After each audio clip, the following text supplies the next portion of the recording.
जो महापुराण की कथा कहती है, जब हम दूसरे के लिए जीना सीख जाते हैं तो हमारे लिए, हमारे परिवार के लिए हमें सोचने की जरूरत नहीं पड़ती है।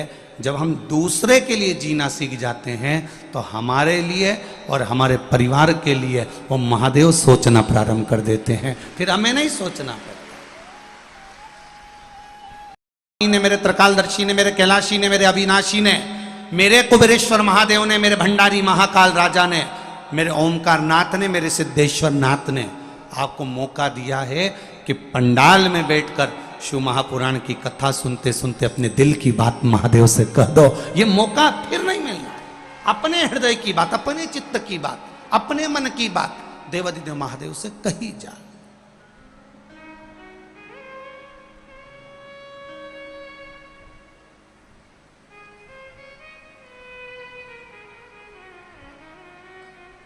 आप बैठे हो कथा सुनने के लिए, कोई बाजू में से निकल कर जाएगा, कोई इधर से निकल कर जाएगा, कोई उधर से निकल जाएगा, कोई आपका मन भटकाएगा, पर यदि आपकी चित्तवृत्ति शिव महापुराण में रमी हुई है, आप कंकर शंकर को अपना मानकर अगर विराजमान हुए हो और दिल से कथा सुन रहे हो, तो मेरे बाबा भी आपकी झोली खाली नहीं रखेगा, दिल से भरकर भेजेगा। ये निश्चित बात। सुनो उसको,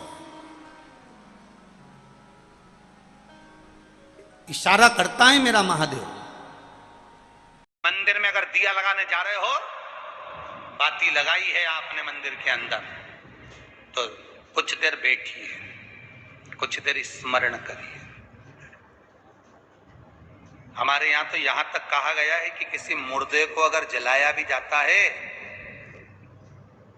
तो कपाल क्रिया तक रुकना पड़ता है कि थोड़ा रुकिए, कोई पीछे से आकर कुछ कर ना जाए। दीप जलाने थोड़ी देर रुकिए, और दीप का भी नियम है महाराज, दीप का भी नियम है। दिए में जो फूल बत्ती लगती है, गोल बत्ती लगती है, गोल वाली, ये बत्ती हमेशा, कोई विष्णु भगवान की पूजन कर रहे हो, शिव जी की पूजन कर रहे हो, कोई अन्य देवता का अगर आप स्मरण कर रहे हो तो गोल बत्ती लगाई जाती है। भगवान के मंदिर में पूजन कर रहे हो तो गोल बत्ती लगाएं। लंबी बत्ती, लंबी वाली जो बत्ती होती है, लक्ष्मी की पूजन में, देवी पूजन में, जितनी भी माताओं की आप पूजन करोगे, जितनी भी देवियों का आप स्मरण करोगे, उसमें लंबी बत्ती का प्रमाण है। पितरों की पूजन में लंबी बत्ती का प्रमाण है। पितरों को कभी गोल बत्ती नहीं लगती। आप मटके के पास में, परिंदे के पास में, जल के पात्र के पास में कोई भी अगर दिया लगाएंगे तो वहां गोल बत्ती रखकर लगाएंगे तो घर में लक्ष्मी नहीं टिकेगी। कई लोग कहते हैं कि परिंदे के पास, मटके के पास में, पानी के स्रोत के पास में जहां जल भरते हैं, हंडा रखते हैं, टंकी रखते हैं, वहां पर मटके के पास बत्ती लगाओ, दिया लगाओ, पितर शांत रहेंगे। तो पितरों को शांत करो, मना नहीं है, पर दिया लगाने का नियम है कि पितरों को अगर आप दिया लगा रही हो मटके के पास, परिंदे के पास, या अमावस्या के दिन पितरों के लिए अगर दीप लगा रही हो तो गोल बत्ती अगर लगाओगी तो कार्य कभी सफल नहीं होगा। धन आएगा जाएगा, टिकेगा नहीं। इसलिए पितरों के लिए अगर दिया लगाना है, पूर्वजों के लिए दिया लगाना है, पितरों के लिए अगर दीप लगाना है तो लंबी बत्ती लगाइए, लंबी बत्ती। महाराज, लंबी बत्ती का प्रमाण हमारे यहां शास्त्र का, गोल बत्ती का प्रमाण। और सुंदर चरित्र कहा, यदि आपके जीवन में बहुत ज्यादा लक्ष्मी से तकलीफ है, कष्ट बहुत ज्यादा है, या इसलिए शायद कहा जाता है कि भगवान को सर्वश्रेष्ठ कौन सा चंदन अच्छा लगता है। आपको पहले भी कथा में कहा, आगरा की कथा अगर किसने सुनी होगी तो उसमें वर्णन किया, भगवान को सर्वश्रेष्ठ चंदन कौन सा, भगवान को सर्वश्रेष्ठ चंदन कौन सा प्रिय है। वो कौन सा चंदन है जो भगवान विष्णु को लगाएं, राम को लगाएं, कृष्ण को लगाएं। वो कौन सा चंदन है जो श्री हरि को लगाया जाए। तो जीते जी भगवान विष्णु एक बार गले लगाते हैं, उसको कहते हैं हरि चंदन। कौन सा चंदन है? हरी चंदन। हरी चंदन बाजार में नहीं मिलेगा, हरी चंदन आपको बनाना पड़ेगा। कैसे बनाना है? तुलसी जब सूख जाए उसकी जड़ को निकाल लिया जाए, वो जड़ को पानी में धो लिया जाए, धोने के बाद उसको सिलवट्टे पर, पत्थर पर घिसा जाए और घिसकर उसमें थोड़ा सा कुंकू रोली डालकर तैयार कर कर जो भगवान विष्णु के मस्तक पर, कृष्ण राम के मस्तक पर लगा देते हैं और उसकी एक बिंदी अपने हृदय पे लगा लेते हैं, जीते जी भगवान एक बार उसको गले लगाते ही है। हरि चंदन प्रियता। जैसे शिव महापुराण में रुद्र चंदन का भाव है, शिव महापुराण में रुद्र चंदन का प्रमाण दिया जाता है। अगर आपने लिंग पुराण पढ़ी हो तो उसका 5वां स्कंद अवश्य पढ़िएगा महाराज, और शिव महापुराण अगर पढ़ रहे हो तो उसका कुमार खंड पढ़िएगा, जिसमें रुद्र चंदन का प्रमाण है। रुद्र चंदन कैसा? रुद्र चंदन का प्रमाण कैसा? तो महाराज कहा, चंदन घिसकर, पीला चंदन घिसकर उस चंदन को 3 मुखी रुद्राक्ष पर लपेट लिया जाता है। 3 मुखी रुद्राक्ष पर उस चंदन को लपेटा जाता है। लपेटोगे उसके बाद उसको ऐसा गोल करोगे तो एकदम चिकना हो जाए, एकदम चिकना, ठीक है, एकदम चिकना हो जाए।